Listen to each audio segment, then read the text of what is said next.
Selon toi, qu'est-ce qui différencie les gagnants des losers? On dit souvent que si tu veux obtenir des résultats différents, commence par adopter des habitudes, des comportements différents.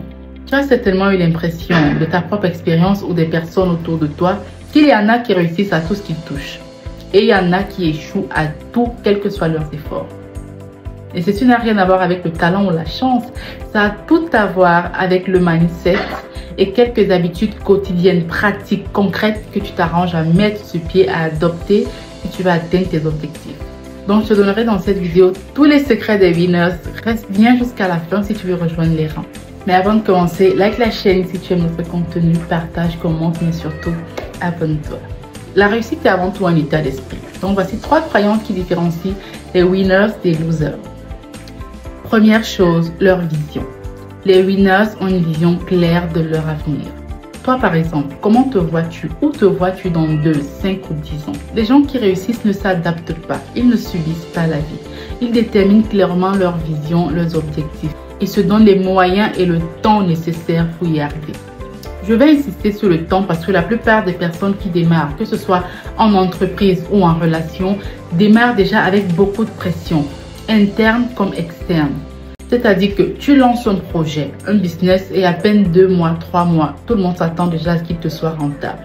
On te demande quand est-ce que tu achètes une voiture, pourquoi tu n'es pas comme l'autre. On te compare aux gens, on te cite des exemples de personnes qui ont explosé au bout de 3 mois. Et toute cette pression te donne tout de suite l'impression d'être bête, d'être inutile. Quel que soit le temps que ça prend, tant que tu es motivé, discipliné, concentré, tu y arriveras. Donc, dès aujourd'hui, détermine ta vision et découpe-la en petits objectifs réalisables. Deuxième chose, l'optimisme. Les winners ne se découragent pas au premier obstacle. Au contraire, ils trouvent en chaque déception, humiliation, échec, une opportunité, une leçon. Vous avez certainement entendu parler de Thomas Edison et de ses 1000 ampoules. Imaginez s'il se décourageait. Apprenez à trouver de l'inspiration en toutes circonstances. Mais surtout, ayez des modèles de résilience, de persévérance, de foi. Trouvez-les même dans la Bible, pourquoi pas. Troisième chose, la concentration. Les lamentations, les distractions, les plaintes n'ont jamais rien construit. Les gens qui réussissent ne s'attardent que sur ce qu'ils peuvent contrôler. Le reste, ils lâchent prise. Tu ne seras jamais à l'abri des déceptions. Tu ne peux pas éviter la mort. Tu ne peux pas contrôler le temps. Tu ne peux pas tout savoir et tout posséder. Une fois que tu as intégré ça, tu dois faire de ton épanouissement personnel et professionnel ta priorité. Le reste que tu ne peux pas gérer, tu écartes. Donc voilà, c'est ça le mindset des winners. Une vision claire, de l'optimisme et de la concentration. Mais tout ceci n'est possible que grâce à des habitudes concrètes quotidiennes, grâce à une routine que tu dois adopter chaque jour pour te rapprocher de tes objectifs. Donc voici 6 habitudes de winners qui pourront t'aider dans ta croissance. Première habitude, se lever tôt. Tu l'auras compris, le matin, c'est le moment idéal pour se recharger, se ressourcer, s'inspirer, planifier la journée avant de démarrer. On ne se lève même pas forcément tôt pour sortir, mais c'est important d'avoir chaque matin ces quelques minutes de gratitude, de méditation, de sport, de lecture. Cette routine-là, choisis n'importe laquelle ou fais tout ça si tu peux, te donne un avantage psychologique positif sur ta journée. 2. Apprendre quelque chose de nouveau chaque jour. Les winners l'ont compris. Ils sont observateurs, ils sont curieux, ils sont explorateurs. Ils ont compris que le pouvoir, la richesse s'acquiert par la connaissance. Donc, sois curieux, cultivé. N'arrête pas d'apprendre, n'arrête pas de te développer parce que c'est ce qui te donnera l'accès à des cercles importants. C'est ce qui te permettra d'impacter. Et il n'y a pas d'âge pour apprendre. N'écoute pas ces personnes qui disent que tu es trop vieux, tu es trop vieille, ou tu viens d'une famille pauvre, ou tu n'as pas assez fréquenté. Non. Quel que soit ton niveau d'études, tu peux recommencer à apprendre une compétence sur le digital, par exemple. C'est très en vue. Tu peux développer tes facultés manuelles. Plein de bons menuisiers, plein de bons stylistes, de bons cuisiniers, par exemple, ne sont pas forcément passés par de longues études. C'est pour ça que dans beaucoup de pays très développés, par exemple, on privilégie le « qu'est-ce que tu sais faire ?» à quel diplôme tu as. Donc, arrête d'être frustré par ce stéréotype-là qui vient te rabaisser, te frustrer, te freiner. Si tu as la volonté, quel que soit l'âge, l'environnement ou tes diplômes, tu y parviendras. Troisième habitude, la discipline. Tu peux être le plus motivé du monde, mais si tu n'es pas discipliné, tu n'atteindras rien. La discipline est le signe du respect que tu portes à toi-même et à ton projet. Dresse une liste hebdomadaire, mensuelle ou quotidienne de tes objectifs. Commence par les tâches les plus faciles, les plus légères et évolue. Le succès ne te demande pas de faire des grandes choses tout de suite, non. C'est la somme de petites choses répétitives, continuelles, qui te mèneront vers de grandes réalisations. Quatrième chose, prendre soin de sa santé physique et mentale.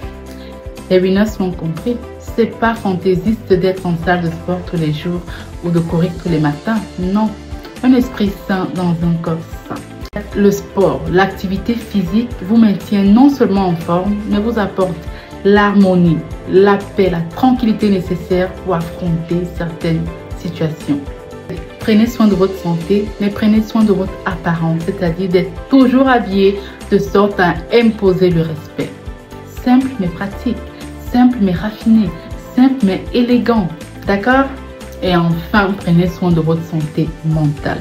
D'accord, personne n'est à l'abri des problèmes de couple, des déceptions, des abus de confiance et tout ce qui peut ébranler notre vivacité, notre confiance en nous. Mais ne laisse pas ces événements t'abattre. Apprends à dompter tes émotions. Oui, prends du temps pour pleurer, pour chialer. Tu es déçu, tu es humain, c'est normal. Mais apprends à ne pas durer dans les mauvais rêves. C'est-à-dire que aussitôt tu as déversé toutes tes frustrations, tu as exprimé, tu as extériorisé ton ressenti, tu te relèves et tu avances parce que la vie continue. Cinquième chose, l'entourage positif. J'y reviens toujours parce que autant ton entourage peut t'élever, autant il peut te ruiner. Mais moi, j'insiste toujours sur les valeurs. Vos amis riches dont vous ne connaissez ni le parcours ni les valeurs ne doivent pas vous impressionner. Si vous avez parmi vous, autour de vous, quelqu'un de moins riche, mais qui est ambitieux, qui craint Dieu, qui est sensible à la douleur humaine, c'est-à-dire qui est humain, qui est respectueux et tout, ça c'est la personne avec qui vous devez cheminer. Parce que sa richesse sera non seulement digne, mais inspirante. Allez, petit exercice pour t'aider à intégrer ces conseils dans ton quotidien. Première chose, écris ta vision. Écris où est-ce que tu te vois dans 5 ans. Lâche-toi, ce sont tes rêves. Écris tout ce qui te passe par la tête, sois précis. Deuxièmement, choisis une de ces habitudes qu'on a citées là et décide de l'appliquer pendant 30 jours. Tu n'as pas besoin de tout faire à la fois. C'est-à-dire que mon objectif pour ce mois, par exemple, c'est d'apprendre un nouveau mot chaque jour. En français, en anglais, en chinois, je ne sais pas moi, mais je dois m'y tenir pendant 30 jours. Après, je peux changer. On n'est pas obligé de tout faire à la fois. Troisièmement, trouve-toi un modèle, une inspiration, un mentor. De nos jours, avec les réseaux sociaux, on a tous le choix d'apprendre de chaque personne que nous suivons. Au lieu de scroller toute la journée sur Facebook, sur TikTok, à commenter la vie des influenceuses et puis rentrer dormir plein de frustration parce qu'elles ont les voitures et tout ça que tu n'auras peut-être jamais, tu dois suivre les personnes qui te motivent à grandir, à avancer. Les personnes qui bouleversent positivement ton mindset. Ça peut même être ton partenaire. Pour les sapiosexuels, par exemple, vous savez qu'un partenaire intelligent, c'est stimulant. Donc, même dans le choix de ton partenaire, choisis quelqu'un qui t'inspire par sa discipline, par son intelligence, par ses valeurs, par sa douceur, le respect, la place qu'il accorde à la famille. Ça, c'est inspirant. Pas juste d'être avec quelqu'un parce qu'il est beau, parce qu'il est riche, on va manger, boire chaque jour.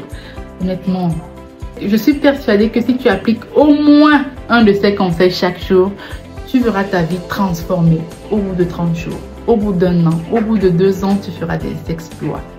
Donc, dis-moi en commentaire, toi, qu'est-ce qui t'a le plus inspiré dans cette vidéo?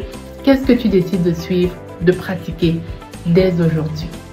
Mais n'oublie surtout pas d'activer la cloche de notification pour ne rien rater de nos futurs thèmes, mais surtout de t'abonner et de partager la vidéo. À la prochaine, bisous!